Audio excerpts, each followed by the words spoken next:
I'm going to tell you why to avoid Derrick Henry for 2022. Don't mind my stormtrooper friend. There's balloons all over. Smitty may or may not have had a birthday. And make sure you stay for the end, because at the end of the video, I drop my final conclusion. Here's a little clip of the ending.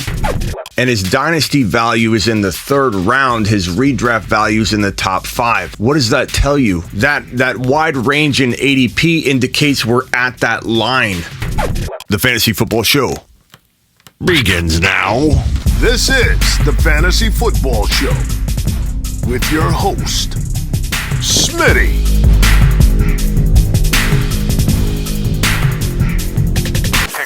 When you're a running back that's overworked to the tune of being a fantasy football running back one, you're used so much you break.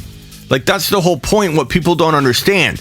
McCaffrey, in order to be the number 1 overall fantasy football running back, in order to be the number 1 or the number 2 overall fantasy running back, Todd Gurley, BW, exactly, JT, even, Christian McCaffrey, Le'Veon Bell, you have to be overworked to the point where you're gonna break early.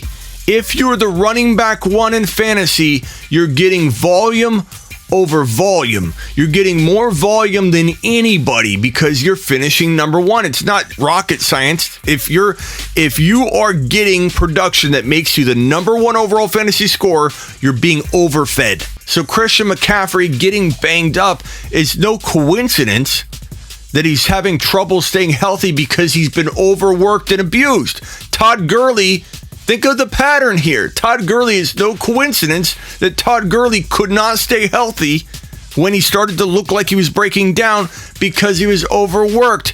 Derrick Henry is next. Yes, BW. Derrick Henry's next because Derrick Henry has been overworked and you saw him break. Christian McCaffrey, overworked. You saw him break. McCaffrey and Henry are both at the very end of their careers, on the way to fall off a cliff so drastically, those that are still holding on are going to be extremely disappointed. Is there a small chance these two rip off, or one of them rips off one more elite year?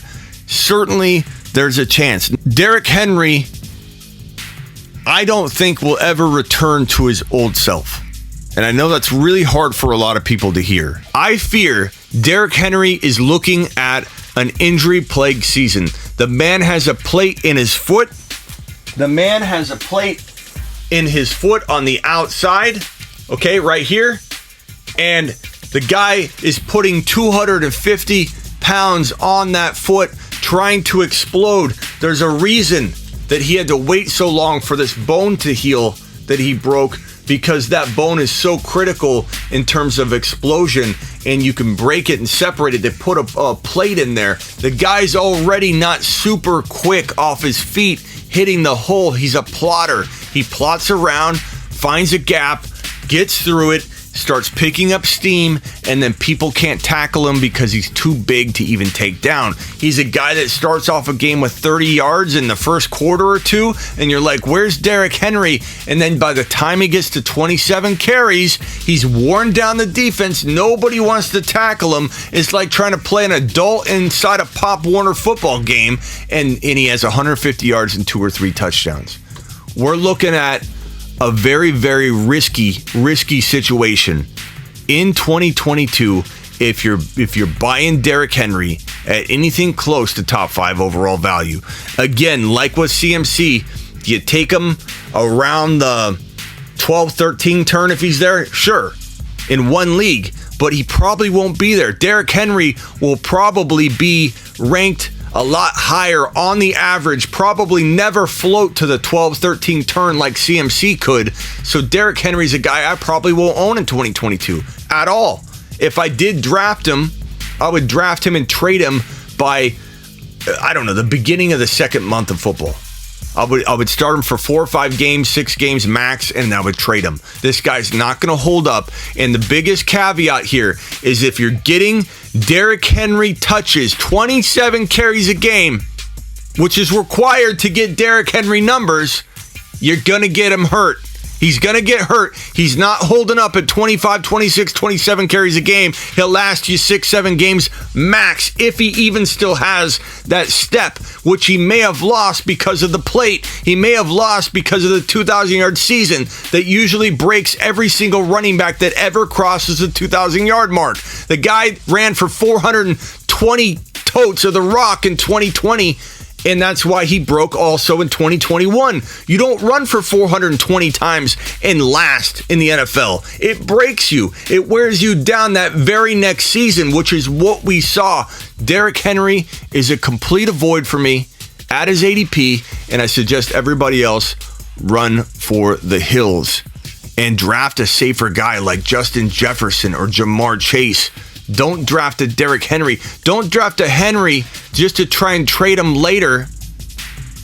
Just to try and trade him later for a Jamar Chase. Look, I get if you disagree and you want to use the Henry's built different argument. Everybody uses it. He's 250, 6'3". The bigger they are, the harder they fall. It's not a term people use for fun. Derrick Henry didn't look good. This is what we know. Derrick Henry didn't look good the last time we watched him play. Derrick Henry has a plate in his foot. Derrick Henry was overworked the year prior to that, and has more carries in a small window of time than any running back. Even if you look at Zeke Elliott having close to 2,000 touches, that's spread out differently. It's divided between a lot of receptions and rushes. Derrick Henry does all of his work up the gut, and his dynasty value is in the third round. His redraft value is in the top 5. What does that tell you? That wide range in ADP indicates we're at that line. That's what it means. If his dynasty ADP is that far away from his redraft ADP, think about it. We're literally at the edge. Do you have one more season? Maybe. Is it worth spending your top 5 pick on it? No. Because if in dynasty he's worth a third rounder or later, and in redraft he's worth a top 5, who's right? I'd rather be a year early than a year late, especially when he sat out half a season with a foot injury that he may not rebound from because he's got a metal plate in his foot. And mileage that's unheard of, mileage that breaks a player, and he broke. It'd be different if he came back in the playoffs and he looked good. And I know you can't hold that against him all on its own, but if we add the mileage, the plate, the size of the man, the fact that the Titans probably won't want to overwork him, even though they stupidly did for so many years, but it's a double-edged sword. If you give him 27 carries a game, you will get potentially, if he hasn't lost a step, which he might have. But if he hasn't, 27 carries a game gets you Derrick Henry numbers, but it also gets you hurt. If they dial it back to 18 carries a game, he won't be Derrick Henry. It's a double-edged sword. I don't go anywhere near it. Given the ADPs around 3, 4, 5, 6 overall, give me Chase, give me Jefferson, give me Cooper Kupp. Stay away from Henry. This is the Fantasy Football Show with your host, Smitty.